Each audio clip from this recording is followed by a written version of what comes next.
जय हिंद, नमस्कार फ्रेंड। ज्योति क्लासेस में आप सभी का एक बार फिर से स्वागत है। हेलो दोस्तों, कैसे हैं आप सभी? आई होप आप सभी बहुत ही अच्छे होंगे, स्वस्थ होंगे, स्टडी अपनी कंटिन्यू कर रहे होंगे।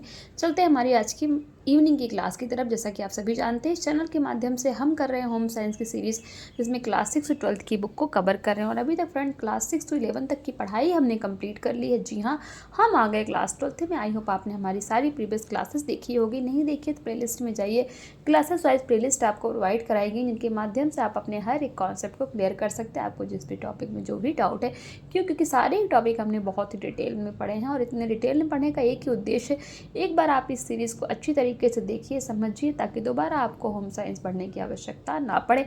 चाहे आप किसी भी क्लास के लर्नर से किसी कॉम्पिटिटिव एग्जाम की प्रिपरेशन करें या फिर किसी फील्ड में होम साइंस से अपना करियर देख रहे हैं, सभी के लिए सीरीज़ काफ़ी हेल्पफुल होने वाली है। तो प्लीज़ चैनल पर फर्स्ट टाइम विजिट किए हैं, चैनल को लाइक शेयर और सब्सक्राइब कर दें। साथ ही साथ अपना फीडबैक भी हमें बताएं, क्योंकि आपका हर एक फीडबैक हमारे लिए बहुत ही इंपॉर्टेंट होता है। चलिए स्टार्ट करते हैं आज की क्लास। आज की क्लास जैसे हमने आपको बताया, हम कर रहे हैं चैप्टर क्लास 12th, और क्लास 12th में हम कवर कर रहे हैं चैप्टर 10th। और चैप्टर 10th हमारा है क्या? संस्थाओं में वस्त्रों यानी कपड़ों की देखभाल एवं उनका रख रखाव। तो ये हमारा चैप्टर 10th है। उसी के अंतर्गत आज हम पढ़ेंगे सुखाने के उपकरण, सुखाने के कपड़े, सुखाने के जो उपकरण हैं उनके बारे में हम चर्चा करेंगे। इसके पहले प्रीवियस क्लास में हमने क्या पढ़ा था, एक बार क्विक रिवीजन कर लेते हैं। तो प्रीवियस क्लास में फ्रेंड्स हमने देखा था धुलाई के उपकरण, यानी कि आज हम देखेंगे कपड़े सुखाने के उपकरण। और प्रीवियस क्लास में हमने देखा था कपड़े धोने के उपकरण।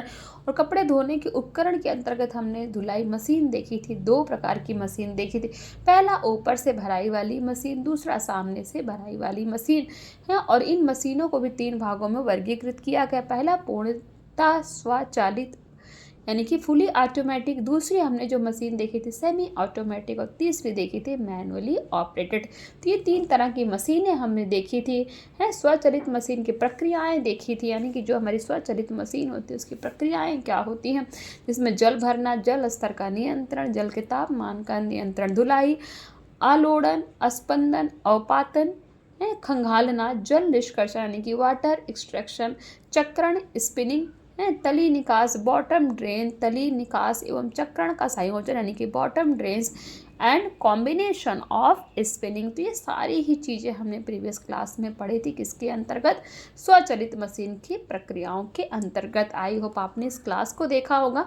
नहीं देखा है तो प्लेलिस्ट में जाइए, क्लासेस वाइज प्लेलिस्ट जैसे मैंने आपको बताया प्रोवाइड कराई गई है, उनसे आप इन सारे ही जो मैंने आपको बताया ना, सारी प्रक्रियाएँ जो वॉशिंग मशीन की होती हैं, तो इन सभी को डिटेल में आप समझ सकते हैं। स्पंदन यानी कि पुलसेशन क्या होता है, अवपातन यानी कि टम्बलिंग क्या होता है, हैं, और खंगालना यानी कि रिंसिंग। तो बहुत सारी चीज़ें हमने पढ़ी। वाटर एक्सट्रैक्शन, इस सभी को डिटेल में आप प्रीवियस क्लास के माध्यम से देख सकते हैं, बहुत ही इंपॉर्टेंट है। तो ये तो हमने बात कर ली प्रीवियस क्लास की। अब देखते हैं सुखाने के यानी कि कपड़े सुखाने के उपकरण, और स्टार्ट करते हैं फिर। तो कपड़ों को धूप में सुखाने के अतिरिक्त व्यापारिक और संस्थागत स्तरों पर कपड़ों को सुखाने के लिए शुष्ककों यानी कि ड्रायर्स का प्रयोग किया जाता है। जी हाँ, वैसे तो सभी हम लोग कपड़े कहाँ सुखाते हैं? धूप में सुखाते हैं। पर धूप में सुखाने के अतिरिक्त व्यापारिक स्तर पर जाने, जहाँ पे कपड़ों को धुलाई की जाती है, कपड़े बनाए जाते, तो व्यापारिक स्तर और संस्थागत स्तरों पर कपड़ों को सुखाने के लिए ड्रायर्स का प्रयोग किया जाता है। ड्रायर्स में 2 प्रकार के परिचालन होते हैं। परिचालन से क्या अभिप्राय है, देखते हैं। पहला, निम्न तापमान की वायु को उच्च गति से परिचालित करना है। तो इसके अंतर्गत उच्च वेग से निम्न तापमान वाली वायु को परिचालित किया जाता है। कमरे की वायु ड्रायर में सामने के पैनल के नीचे से प्रवेश करती है, ऊष्मा के स्रोत के ऊपर से प्रवाहित होता है। ध्यान दीजिएगा, ऊष्मा के स्रोत के ऊपर से प्रवाहित होती है तथा फिर वस्त्रों में से होती हुई एक निकास नली यानी कि एग्जॉस्ट फैन, एग्जॉस्ट पाइप होता है ना, एग्जॉस्ट फैन हमारे घरों में तो वैसे एग्जॉस्ट पाइप भी होता है, तो एग्जॉस्ट पाइप से बाहर निकाल दी जाती है, जिससे कमरे का तापमान और आर्द्रता सामान्य ही रहती है। दूसरा, उच्च तापमान की वायु को धीमी गति से परिचालित करना। इसमें धीरे धीरे उच्च ताप की वायु को परिचालित किया जाता है। इसमें जब वायु प्रवेश करती हुई ऊष्मा स्रोत से गुजरती है तो शुष्कक के ऊपरी भाग से छिद्रों, शुष्कक यानी कि जो ड्रायर्स होते हैं, कपड़े सुखाने के लिए जो टूल्स होते हैं, ड्रायर्स यानी कि शुष्कक ड्रायर्स को ही बोलते हैं ना। तो शुष्कक के ऊपरी भाग से छिद्रों तथा छोटे पंखों द्वारा इसे खींच लिया जाता है। फिर यह नीचे की ओर वस्त्रों के बीच से निकलती हुई बाहर निष्कासित हो जाती है। इसमें वायु की गति धीमी होने के कारण निष्कासित वायु की आर्द्रता उच्च होती है। तो ये हमने देखा कि जो ड्रायर्स होते हैं वो दो प्रकार से परिचालन मतलब चलाए जाते हैं, दो प्रकार से चलाए जाते हैं। पहला, निम्न तापमान की वायु को उच्च गति से परिचालित करना यानी कि चलाना। दूसरा, उच्च तापमान की वायु को धीमी गति से परिचालित करना यानी कि चलाना। तो ये हमने दो प्रकार के ड्रायर्स के बारे में देखा। अब तीसरा देखते हैं इस्त्री यानी कि प्रेस करने के उपकरण। हमने धुलाई के उपकरण देख लिए, कपड़े सुखाने के उपकरण देख लिए। अब कपड़ों के प्रेस करने के उपकरण पे हम चर्चा करते हैं। तो कपड़ों को धोने के पश्चात उन पर पड़ी सिलवटों को दूर करने के लिए आयरन की जाती है। कपड़े इस्त्री करने से कपड़े चमकदार और व्यवस्थित हो जाते हैं। इस्त्री या प्रेस पोशाक की बाहों पर, पैंट पर और चुन्नट वाले स्कर्ट पर क्रीज बनाने में सहायक होती है। इस्त्री यानी कि प्रेस में धात्विक सतह चिकनी होती है जिसे गर्म किया जा सकता है। अधिकांश विद्युत इस्त्रियों में उनके भीतर ही ताप अस्थायी बना होता है जो कपड़े के लिए उचित ताप बनाए रखता है। सामान्यतः इसका भार 1.5 से लेकर 3.5 किलोग्राम तक होता है। यानी कि जो इस्त्री है, जो प्रेस की हम बात कर रहे हैं, विद्युत प्रेस की बात कर रहे हैं, इसका जो वेट होता है वो 1.5 से लेकर के 3.5 किलोग्राम तक होता है।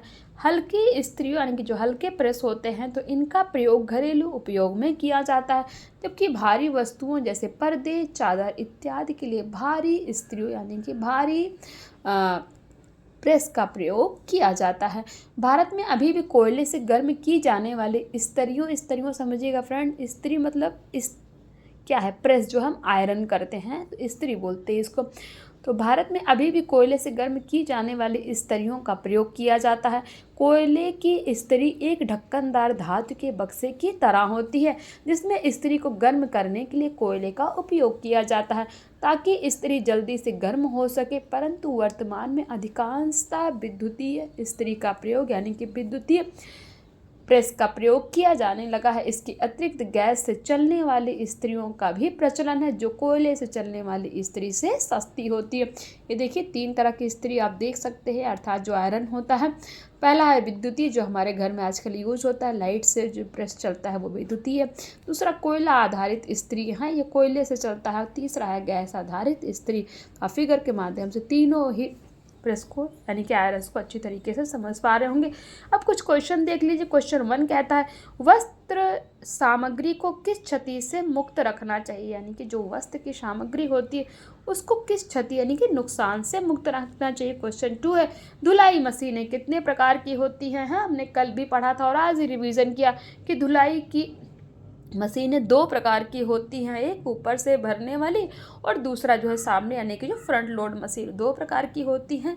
क्वेश्चन 3 है सामने से भरने वाली मशीनों में किस यंत्र का प्रयोग किया जाता है। क्वेश्चन 4 कहता है चक्रण की उपयुक्त गति कितनी है। और क्वेश्चन 5 कहता है प्रेस का भाग कितना होता है, यानी कि प्रेस कितने प्रकार के होते हैं। ये वही है जो जस्ट अभी हमने पढ़ रखा, 3 प्रकार के प्रेस होते हैं देखा ना हमने, विद्युतीय इस्त्री, कोयला आधारित इस्त्री और गैस आधारित इस्त्री। तो आप इनको इजीली सॉल्व कर सकते हैं। आई होप आपने अभी इन क्वेश्चंस का स्क्रीनशॉट ले लिया होगा। ये कुछ क्वेश्चन है एज अ होमवर्क के रूप में, प्लीज़ आप इनको सॉल्व किया करिए और अपना मूल्यांकन स्वयं किया करिए। उससे आपको चीज़ें बहुत ही अच्छे समझ में आएंगी। डिटेल में आपको पता लगेगा कि आपको कितनी चीज़ें समझ में आ रही हैं, कितना नहीं। अब हमारा नेक्स्ट टॉपिक है विभिन्न स्तरों पर वस्त्रों की देखरेख एवं रखरखाव। हमने कब धुलाई के बारे में, वस्त्र के बारे में जाना, फिर धुलाई की प्रक्रिया देखी। धुलाई प्रक्रिया में प्रयोग होने वाले जो टूल्स यानी कि जो उपकरण थे उनको हमने जाना है। फिर कपड़े सुखाने के उपकरण के बारे में हमने चर्चा की। धुलाई प्रक्रिया के समय कौन कौन सी क्रियाएं होती हैं उन सभी पर चर्चा की। साथ ही साथ हमने कपड़े को प्रेस करने के लिए मतलब किस तरीके से हम कपड़े को प्रेस कर सकते हैं। हमारा जो प्रेस यानी कि इस्त्री, आयरन कितने प्रकार का होता है, उन सभी के बारे में हमने जान लिया। ये सब तो हमें पता चल गया। अब हम देखते हैं विभिन्न स्तरों पर जो वस्त्र यानी कपड़े होते हैं उनकी देखरेख एवं रखरखाव हम कैसे कर सकते हैं। तो वस्त्रों की देखरेख एवं रखरखाव विभिन्न स्तरों पर किया जाता है जो निम्न प्रकार है। पहला है घरेलू स्तर, दूसरा है व्यवसायी व्यक्ति है, धुलाई घर अथवा ड्राई क्लीनिंग की दुकानें, व्यावसायिक धुलाई घर। अब इन सभी को डिटेल में हम पढ़ लेते हैं। तो देखते हैं घरेलू स्तर पर वस्त्रों की देख रेख एवं रख रखाव हम कैसे कर सकते हैं। प्रायः प्रतिदिन प्रयोग में आने वाले वस्त्रों व घर में प्रयोग होने वाले हल्के वस्त्रों को घर पर ही धोया व इस्त्री की जाती है। व्यवसायी व्यक्ति ये वस्त्रों को धोने और इस्त्री प्रेस व सुसज्जित करने के लिए घर से ले जाते हैं। इन्हें प्रायः धोबी कहते हैं, यानी कि जो कपड़े धोने उनको प्रेस करने का जो इनका व्यवसाय व्यापार है उसको धोबी कहते हैं। ये घरों, छात्रावास, छोटे होटलों एवं रेस्टोरेंट जैसी संस्थाओं में अपनी सेवाएं देते हैं तथा पारिश्रमिक लेते हैं, यानी कि पारिश्रमिक लेते हैं अर्थात जो भी ये काम करते हैं, कपड़े धोते हैं, प्रेस करते हैं, तो उसका ये पेमेंट लेते हैं, यानी कि जो ये श्रम करते हैं उसकी पगार लेते हैं। तो इससे क्या अभिप्राय है कि पारिश्रमिक लेते हैं। धोबी धुलाई के लिए शहरों एवं नगरों में बने विशिष्ट स्थानों का प्रयोग करते हैं, जिन्हें धोबी घाट कहते हैं। आप सभी जानते होंगे धोबी घाट। नेक्स्ट है धुलाई घर अथवा ड्राई क्लीनिंग की दुकानें। धोबी के अतिरिक्त वर्तमान धुलाई घर अथवा ड्राई क्लीनिंग की दुकानें भी अस्तित्व में, यानी कि प्रचलन में है। इन दुकानों पर ग्राहक अपने कपड़े वस्त्र को धुलवाने के लिए आते हैं तथा कुछ दिनों के बाद धुले एवं इस्त्री किए हुए वस्त्रों को ले जाते हैं। बड़े धुलाई घरों के शहरों में विभिन्न केंद्र होते हैं। ये विशेष रूप से छात्रावासों, यानी कि जो हॉस्टल्स होते हैं, छोटे होटलों, रेस्टोरेंटों और छोटे अस्पतालों एवं नर्सिंग होम जैसी संस्थाओं के लिए होते हैं। कुछ धुलाई घर या ड्राई क्लीनिंग की दुकानें घरों व संस्थानों से वस्त्रों को लेने एवं पहुंचाने की सुविधा भी उपलब्ध कराती हैं। नेक्स्ट है व्यावसायिक धुलाई घर। व्यावसायिक धुलाई घर क्या है समझते हैं। विभिन्न भाग हैं, जैसे धुलाई, जल निष्कासन, सुखाना, प्रेस करना इत्यादि में व्यवस्थित किए जाते हैं। कौन से? व्यावसायिक धुलाई घर। कुछ धुलाई घर अस्पतालों एवं संस्थाओं के लिए अलग खंड में होते हैं, अर्थात अलग अलग भाग बनाए जाते हैं, जिसमें विशिष्ट वस्तुएं जैसे ऊनी वस्त्र, रेशमी वस्त्र, सिंथेटिक वस्त्र, कंबल एवं कालीन इत्यादि होती हैं, जिनमें कुछ वस्त्रों की रंगाई एवं जरी पॉलिश जैसी विशिष्ट सुसज्जा की व्यवस्था होती है। अधिकांश धुलाई घरों में निरीक्षण सामग्री को छानकर अलग करना तथा पूर्व उपचारों जैसे रफू करना, मरम्मत करना एवं धब्बे हटाना इत्यादि के लिए केंद्र होते हैं। व्यावसायिक धुलाई घर में बड़े बड़े उपकरण अधिक संख्या में होते हैं तथा इनकी धुलाई की मशीनों में एक चक्र में 100 किलोग्राम अथवा अधिक भार लेने की क्षमता होती है। एक चक्र यानी कि एक बार में 100 किलोग्राम तक के कपड़े इनकी धुलाई मशीन में धुले जा सकते हैं। निर्जल धुलाई के लिए उनके पास अनेक प्रकार की मशीनें होती हैं, जैसे निष्कासन यानी कि हाइड्रो एक्सट्रैक्शन, शुष्कक ड्रायर, समतल सतह press, flat bed ironing, roller इस्त्री प्रेस यानी कि रोलर आयरनिंग, कैलेंडरिंग मशीन, तह लगाने एवं पैक करने की मेज और सामान को एक स्थान से दूसरे स्थान तक ले जाने वाली ट्रॉलियाँ हैं। निर्जल से आप समझ सकते हैं जो हम ड्राई क्लीन करवाते हैं कपड़े को, जिसमें जल के नाम से ही पता लग रहा है, एक वर्ड है निर्जल, नाम से ही पता लग रहा है बिना जल के की गई धुलाई है। तो आप बताइए कमेंट के माध्यम से ड्राई क्लीन का जो टॉपिक है हमने पढ़ा था और किस क्लास में पढ़ा था, क्या मैंने आपको बताया था, कमेंट के माध्यम से बताइए। निर्जल यानी कि बिना जल के धुलाई की जाने वाली धुलाई, जिसको हम ड्राई क्लीन कहते हैं। अब देखते हैं, सभी व्यावसायिक प्रतिष्ठानों में रिकॉर्ड रखने की व्यवस्था होती है।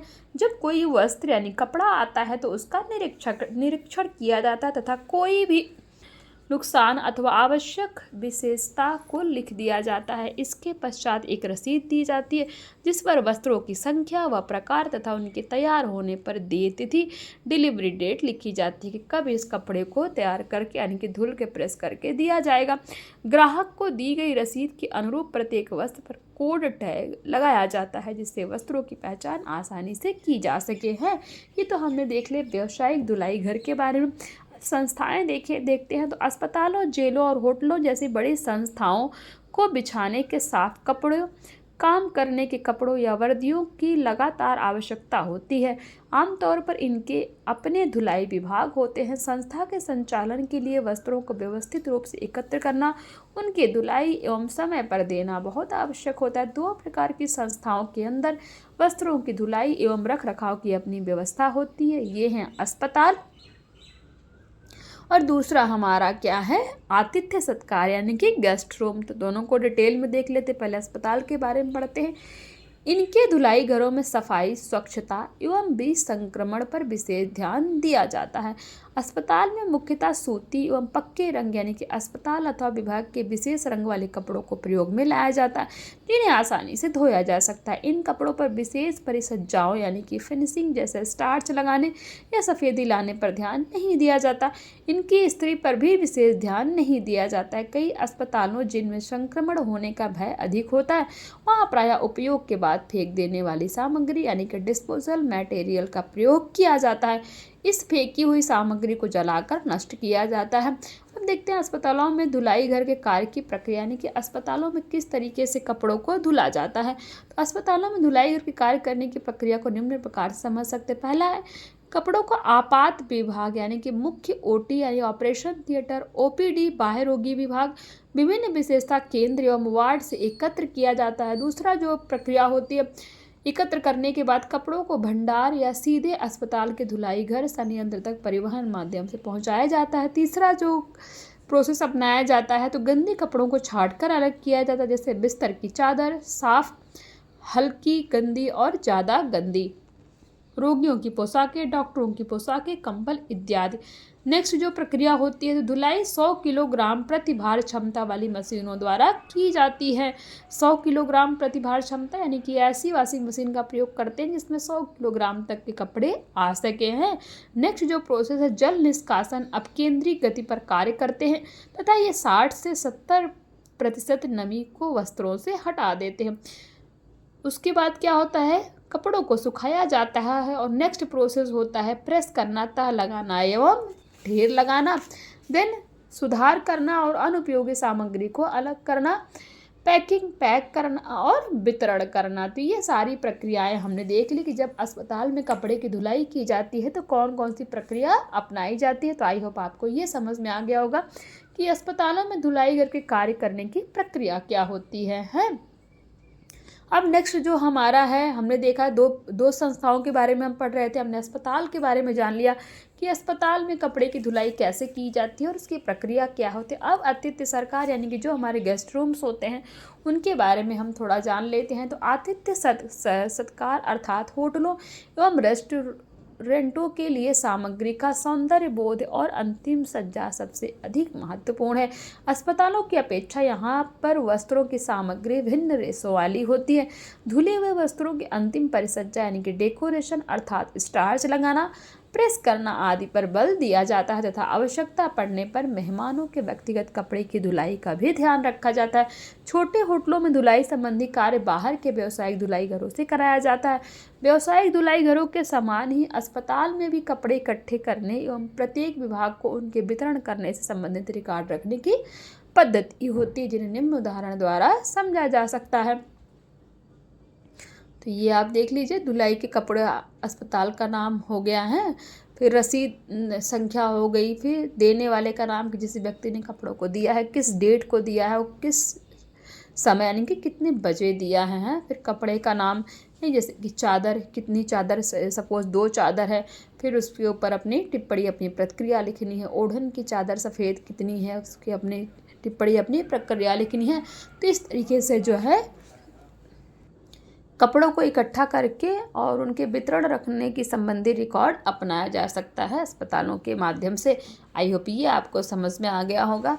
अब देखते हैं संस्थाओं में धुलाई की क्षमता। संस्थाओं के आकार के अनुसार ही उनके धुलाई घरों की क्षमता होती है। उदाहरण के लिए होटलों की तुलना में धुलाई का कार्य बहुत अधिक होता है। जहां बड़े होटलों में 400 से 500 कमरे होते हैं तो वहीं बड़े अस्पतालों में 1800 से 2000 यानी कि 1800 to 2000 बिस्तर या इससे अधिक होते हैं। प्रतिदिन ऑपरेशन थिएटर, प्रसूति वार्ड तथा प्रसव कक्ष में 5 या इससे अधिक बार चादरें बदलनी पड़ती हैं। भंडार में प्रति बिस्तर में कम से कम 6 चादरों से सेट रखे जाते हैं, जिसमें प्रत्येक सेट में एक बिस्तर पर बिछाने की चादर, एक ओढ़ने की चादर और एक तकिए का कवर होता है। रोगियों के बिस्तरों की चादरों के अतिरिक्त धोए जाने वाले कपड़े, रोगियों की पोशाकों, डॉक्टरों की पोशाकें तथा कुछ अन्य सामग्री जैसे मेज पोस्ट, पर्दे इत्यादि होते हैं। तो ये संस्थाओं में धुलाई की क्षमता हमने देख ली। अब जीविका के लिए तैयारी देखते हैं। तो वस्त्रों की देखभाल एवं रख रखाव का जो क्षेत्र है एक तकनीकी क्षेत्र है। इसकी प्राथमिक आवश्यकताएं निम्नलिखित है। पहला है आवश्यक देखभाल के प्रभाव के संदर्भ में सामग्री का ज्ञान, अर्थात वस्त्रों में रेशों की मात्रा, धागा और कपड़ा उत्पादन तकनीकी और कपड़ों का रंग तथा की जाने वाली परिसज्जा का ज्ञान होना आवश्यक है। दूसरा पॉइंट अंतर्निहित प्रक्रिया यानी कि अंडरलाइंग प्रोसेस का ज्ञान होना चाहिए। इस कार्य क्षेत्र में उपयोग होने वाले रसायनों और अभिकर्मों का, इनका कपड़ों पर पड़ने वाले प्रभाव आदि का भी ज्ञान होना चाहिए और इस कार्य क्षेत्र में प्रयोग होने वाली मशीनों का व्यवहारिक ज्ञान होना आवश्यक होता है। तो ये सारी चीज़ें जो है पता होनी चाहिए जो भी वस्त्रों की देखभाल एवं रख रखाव की फील्ड में अपनी जीविका देखना चाहते हैं, यानी कि इस फील्ड में जाना चाहते हैं। अब देखते हैं वस्त्रों की देखभाल और रख रखाव क्षेत्र का पाठ्यक्रम। तो आमतौर पर धुलाई प्रबंधन पाठ्यक्रम कम अवधि के होते हैं, जो अनुशिक्षण, रोजगार प्राप्ति सहायता, व्यापार प्रारंभ करने हेतु सहायता, उच्च विशेषता वाले धुलाई घर में वृत्ति के साथ व्यवहारिक प्रशिक्षण, विमान कंपनी, रेलवे, जलयान, होटल एवं उच्च विशेषता वाले अस्पताल में रोजगार के अवसर उपलब्ध कराते हैं। इन सभी क्षेत्रों में एक व्यवहारिक प्रशिक्षण अथवा इंटर्नशिप की आवश्यकता होती है। वस्त्र विज्ञान, वस्त्र रसायन, वस्त्र और परिधान में शैक्षिक योग्यताएं अत्यधिक उपयोगी होती। गृह विज्ञान विषय वाले बहुत से संस्थान स्नातक डिग्री के लिए विशेषज्ञता के रूप में इन पाठ्यक्रमों को उपलब्ध कराते हैं। कार्य क्षेत्र देख लेते हैं। तो संस्थाओं में वस्त्रों की देखभाल और रख रखाव एक ऐसा क्षेत्र है जहां वस्त्र निर्माण एवं पोशाक निर्माण, वस्त्र और परिधान में विशेषज्ञता प्राप्त लोग स्व उद्यमी गतिविधियों में प्रवेश करने का प्रयास कर सकते हैं। ये सभी सेवाएं ग्राहकों को महानगरीय क्षेत्रों में बहुत मददगार साबित होती हैं, जहां महिलाएं घरेलू कार्यों के अतिरिक्त अन्य कार्यों में संलग्न रहती हैं। संस्थाओं में वस्त्रों की देखभाल एवं रख रखाव के क्षेत्र में बड़ी संख्या में उपचार गृह, छोटे अस्पताल, दिवस देखभाल केंद्र इत्यादि हो सकते हैं, जिन्हें नियमित रूप से इन सेवाओं की आवश्यकता पड़ती। कोई भी व्यक्ति रेलवे, विमान कंपनी, पोत परिवहन कंपनी, धुलाई, होटलों और अस्पतालों या संस्थानों प्रतिष्ठानों की उच्च तकनीकी वाले धुलाई घरों में काम कर सकते हैं, जहां पर वस्त्रों और पोशाकों की देखभाल एवं रख रखाव की व्यवस्था रहती है। तो ये कार्य क्षेत्र हमने देख लिया। कुछ क्वेश्चन देख लीजिए। क्वेश्चन 1 कहता है बड़े धुलाई घरों के केंद्र कहाँ होते हैं। क्वेश्चन 2 है गंदे कपड़ों को कैसे अलग किया जाता है। क्वेश्चन 3 कहता है बड़े अस्पतालों में कितने बिस्तर होते हैं। और क्वेश्चन 4 कहता है सभी सेवाएं ग्राहकों को किन क्षेत्रों में बहुत मददगार साबित होती हैं। तो ये कुछ क्वेश्चंस है, आप देख लीजिए। आई होप अभी तक आपने इनका स्क्रीनशॉट ले लिया होगा। तो इसी के साथ हमारा ये चैप्टर कंप्लीट होता है, चैप्टर 10। आई होप ये क्लास आपको समझ में आई हो, चैप्टर अच्छे से पूरा जो हमने पढ़ा वो क्लियर हुआ हो, कॉन्सेप्ट्स आपके क्लियर हुए हों। तो आज की क्लास को यहीं तक करते हैं फ्रेंड्स। क्लास आज थोड़ी बड़ी हो गई, मैक्सिमम हम जो है 15 to 16 मिनट की क्लास करते हैं, बट आज की क्लास थोड़ा बड़ी हो गई। 2-4 मिनट बच रहा था, तो मैंने कहा चलो चैप्टर कंप्लीट कर लेते हैं, इसीलिए थोड़ा सा क्लास बड़ी हो गई। तो कोई नहीं, नेक्स्ट क्लास में हम करेंगे यूवर लाइनर डेफिनेशन और देन करेंगे इस चैप्टर से रिलेटेड क्वेश्चन आंसर्स की प्रैक्टिस। आपकी कोई भी क्यूरी हो, कोई भी डाउट हो, आप बेझिझक पूछ सकते हैं। आपकी हर एक प्रॉब्लम का सोल्यूशन प्रोवाइड कराया जाएगा, जहाँ पे भी आपको जो भी डाउट है। मिलते हैं हमारे नेक्स्ट क्लास में, तब तक के लिए जय हिंद, नमस्कार। हंसते रहिए, मुस्कुराते रहिए, एक दूसरे की हेल्प करते रहिए। धन्यवाद।